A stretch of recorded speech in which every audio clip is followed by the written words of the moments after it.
This is called Christmas in the Trenches, and it's a story passed down to us, a real story from World War I. And it's by John McClutchan. My name is Francis Tolliver. I come from Liverpool. 2 years ago, the war was waiting for me after school. To Belgium and to Flanders, to Germany, to here. I fought for king and country I loved so dear. 'Twas Christmas in the trenches, where the frost so bitter hung. The frozen fields of France were still, no Christmas songs were sung. Our families back in England were toasting us that day. They're brave and glorious lads so far away. I was lying with me messmate on the cold and rocky ground, when across the line of battle came the most peculiar sound. Says I, now listen up me boys, and each soldier strained to hear, as one young German voice sang out so clear. He's singing bloody well, you know, my partner said to me. Soon one by one each German voice joined in harmony. The cannons rested silent, the gas clouds rolled no more, as Christmas brought us respite from the war. And as soon as they were finished and a reverent pause was spent, God rest you merry gentlemen, struck up some lads from Kent. The next they sang was Stille Nacht, 'tis silent night, says I, and in two tongues one song filled up that sky. There's someone coming towards us, the frontline sentry cried. All sights were fixed on one lone figure trudging from their side. His truce flag like a Christmas star shone on that plain so bright, as he bravely strode unarmed into the night. Then one by one on either side walked into no man's land. With neither gun nor bayonet, we met there hand to hand. We shared some secret brandy, we wished each other well, and in a flare-lit soccer match, we gave them hell. We traded chocolates, cigarettes, and photographs from home. These sons and fathers far away from families of their own. Young Sanders played his squeeze box, and they had a violin. This curious and unlikely band of men. Soon daylight stole upon us, and France was France once more. With sad farewells we each began to settle back to war. But the question haunted every heart that was there that night, whose family have I fixed within my sights? 'Twas Christmas in the trenches, where the frost so bitter hung. The frozen fields of France were warmed as Christmas songs were sung. For the walls they kept between us to exact the work of war had been crumbled and were gone forevermore. My name is Francis Tolliver, I come from Liverpool. Each Christmas time since World War I, I've learned this lesson well, that the ones who call the shots are not among the dead and lame, and that each end of the rifle were just the same.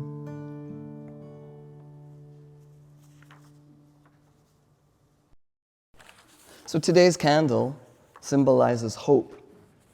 But as I said, the readings for today and from the last few weeks, if you can remember back, have all been about the fall of the temple or doom and gloom of Revelations. It's so bad that even my dad was asking me about this. So that's why I added in the Jeremiah reading, that hope about the branch from Jesse's line.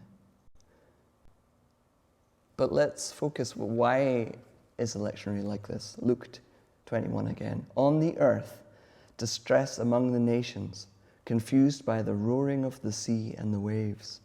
People will faint from fear and foreboding of what's coming upon the world. This kind of sounds like prophecy. And the other name for that candle there is the prophet's candle. What does the prophet do? The prophet points at the darkness, but also at the light that is emerging. They don't just call out what is wrong. They bring our attention to what is right in our midst and before our eyes. The story of Advent, this is the first Sunday of Advent, just in case you're watching this out of time. The story of Advent speaks to us so well that we think we know it. But this year, as I'm entering into the story and the readings again, I was given this book by the UCC church down the road, The Mess in Christmas, Mess. And I'm experiencing Advent very differently. The foreboding and the darkness is becoming really obvious. And maybe it's because of where my heart is at. I just want to say that for me personally, as a transgender person, Trump being elected for me and my community is frightening. Frightening. And we're very worried about other minority groups as well. And maybe you hold different politics from me, and that's fine. I love you just as much, yeah? But even beyond the politics that weighs me down, let's look at the impact of things like the storm Helena, and the genocide in Gaza, and Putin flexing his nuclear weapons. These are dark times. Those readings are accurate for us in Advent 2024. Just like 2,000 years ago in Roman-occupied Palestine, there's plenty of hopelessness, fearful things to be broken-hearted about.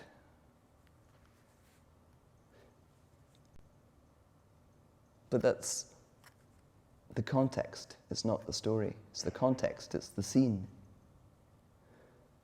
The song that I sang earlier, Christmas in the Trenches from World War I, is a real story. It really did happen that those soldiers had a truce over Christmas.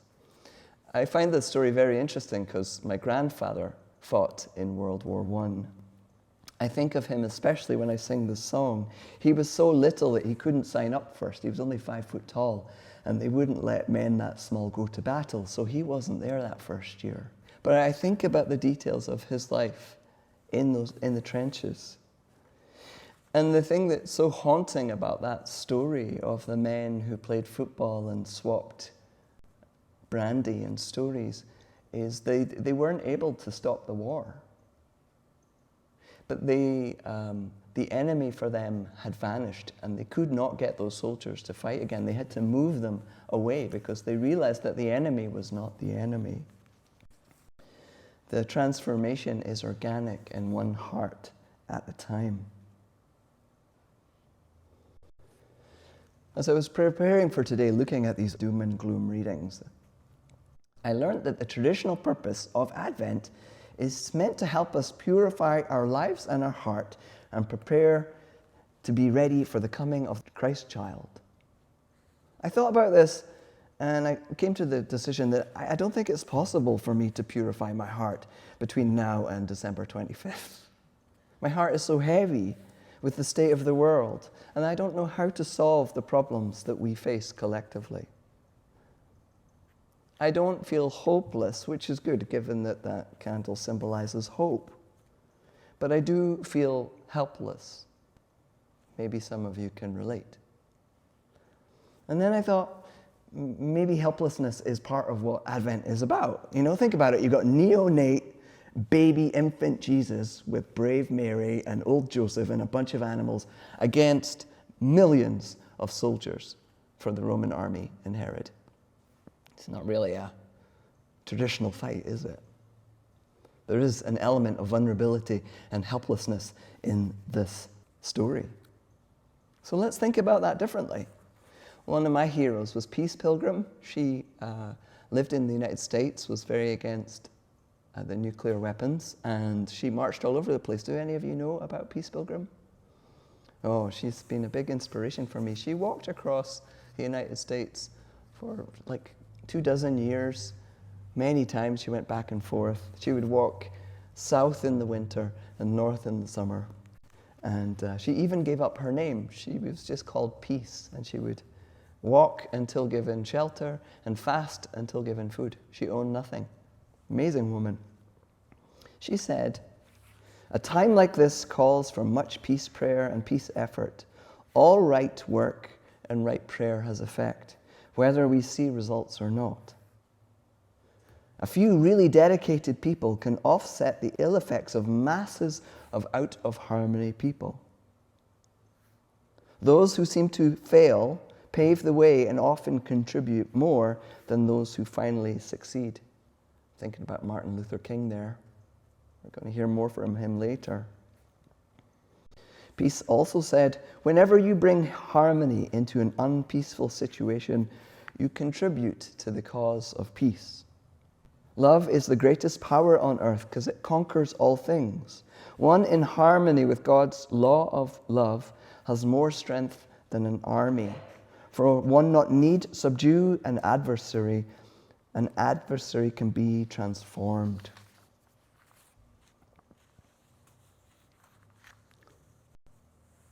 We're so familiar with the Jesus in the manger story that the risk and helplessness, the powerlessness of the story gets overlooked. Or I overlooked it anyway. And when we look at that situation, human corruption and the capacity for violent control, an iron fist of control, the Roman Empire, this is what we're up against.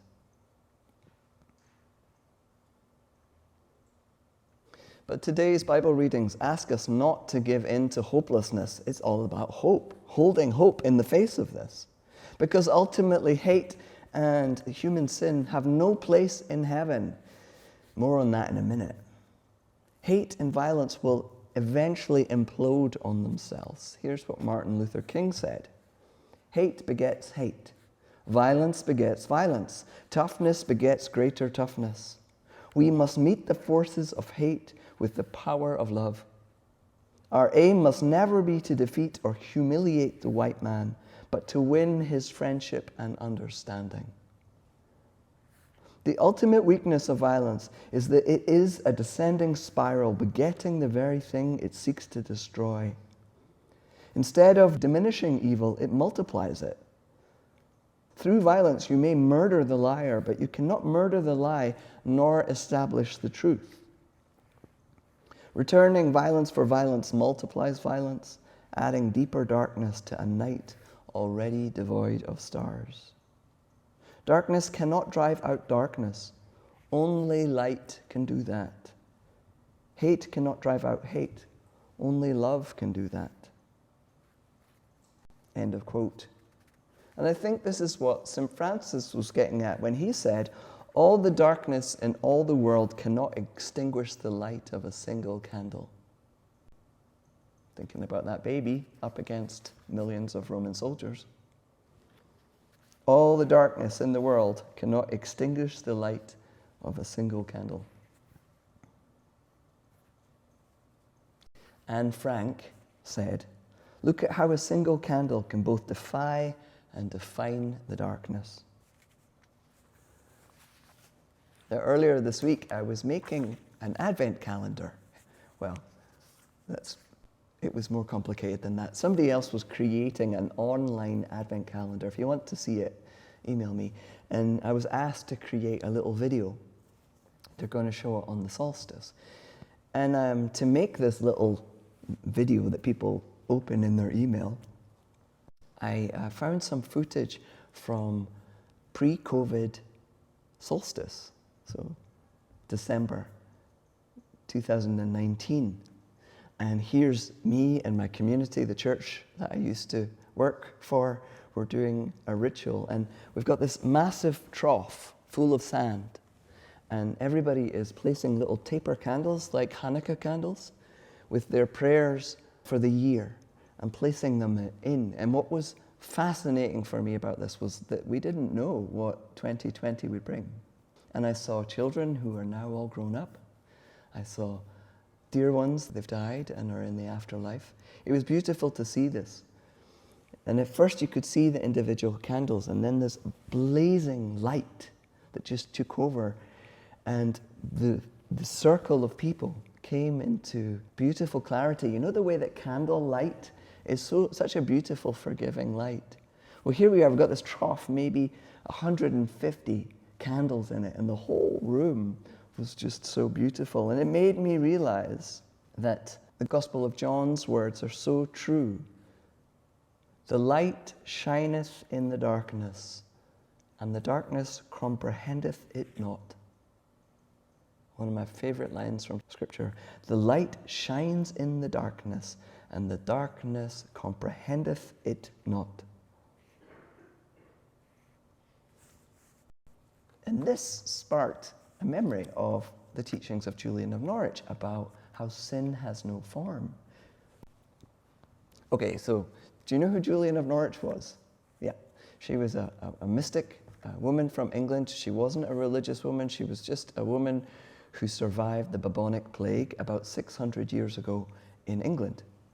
But one time she was very, very sick, so ill that her mother thought that she was dying and called the priest, and the priest came to do the last rites, and the very last thing he said was, look at the crucifix, and he held a crucifix in front of her eyes. She was paralyzed, she couldn't focus, but she focused in on the image of Jesus on the cross. And the priest said to her, look at Jesus and fly straight to him. So she did, but she didn't die. She had a near-death experience. And in her near-death experience, they're common these days with modern medicine, but way back they were not common. And in her experience, Jesus on the cross comes alive and speaks to her and loves her and reveals the mysteries of his passion, his death and resurrection to her. It's really quite fascinating. Let me find my notes so that I don't keep you here till midnight. So remember, this is pretty much, she had a near-death experience. So she's outside of time, outside of her body, and she writes all this down afterwards, right? It's called The Showings. It's most interesting. So she saw sin from the perspective of heaven, right? And she noticed that it had no substance. All she was able to see of sin in heaven was the pain that it caused, not the sin itself. Likewise, she couldn't see Judas or Pilate or any of the people that had caused the passion. She just saw the consequence of it. Here's a quote from her. The truth is, I did not see any sin. So I believe that sin has no substance, not a particle of being, and cannot be detected at all except by the pain it causes. It is only the pain that has substance for a while, which serves to purify us and make us know ourselves and ask for mercy. Later, Jesus tells her, as he comes alive on the cross, that sin is inevitable, yet all will be well, and all will be well, and every kind of thing shall be well. And as she's still in heaven pondering this, she thought about the word sin. Here's what she says. My beloved Christ brought to my mind a general sense of all that is not good. I saw that this was connected to the shameful contempt and dreadful tribulation he endured for us in his life and his dying, and in the spiritual and physical suffering of all created beings. Eventually, we will be stripped of our worldly flesh and all the inner inclinations that are less than good. That's what she saw, but she couldn't really take it in. So she argues with Christ, and she says, "Oh, good Lord, how can all be well? The transgressions of your creatures have caused such harm." And Jesus says to her, "Since I have set right the greatest of transgressions, I want you to rest assured that I will make everything well." Over and over, Julian is told, I'm not promising you that you won't suffer, but I am promising you that all shall be well. And all shall be well. And all manner of things, just in case you didn't get it, shall be well. I found Julian's writings of her experience fascinating. because it makes me think about what we take with us when we die and what will fall away into dust. And we are not in heaven, we're here on earth. So sin is very real for us. But I think Julian is saying it's not our destiny or the reason that we're here. And yes, we should act to alleviate suffering of others and ourselves. This is what love asks. But it's not the whole picture. There's a bigger picture. Advent is the bigger picture. We are born to be a love that is far bigger, that includes praise and joy and healing, forgiveness, fellowship, communion, and a deep surrender to God's will, which of course is love. This is all about love, a love that is bigger than anything that we can conceive of. Julian talks about that in her Hazelnut, but that's another sermon. The love that we're talking about here is not separate from us. It's the thing that holds all of the planets and the cosmos into harmony and equilibrium. And we are part of that. And it is as simple as the love for a mother to her child. Our scripture today says, see all this darkness? This is terrible. It's a bloody mess. And God is birthing herself right into this. The precious one is appearing. So please wake up and pay attention to God. This is what I'm hearing in Advent 2024. It's asking us to prepare room. Yes, indeed, these are difficult times.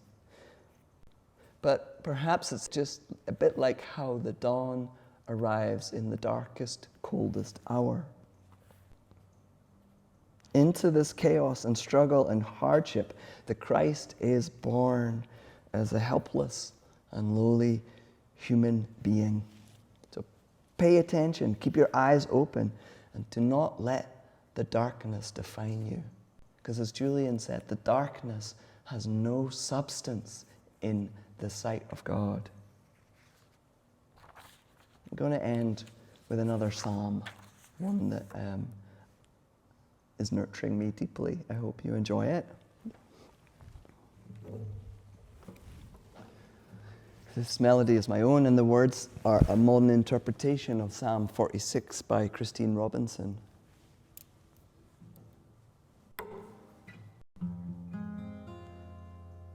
God is our refuge and our strength, a haven in times of trouble. Therefore we can be calm though the earth shakes, though the nations change and though the sea rises. Our trust is in the Holy One, who's making the heavens and the earth, who is with us in the midst of the city and in our own hearts. See the miracles that are part of our lives and the longings for peace and justice in our hearts, and the way we can make our lives abundant in nearly any circumstance. God whispers to us, be still and know that I am God, and I am with you to the ends of the universe. And through all time.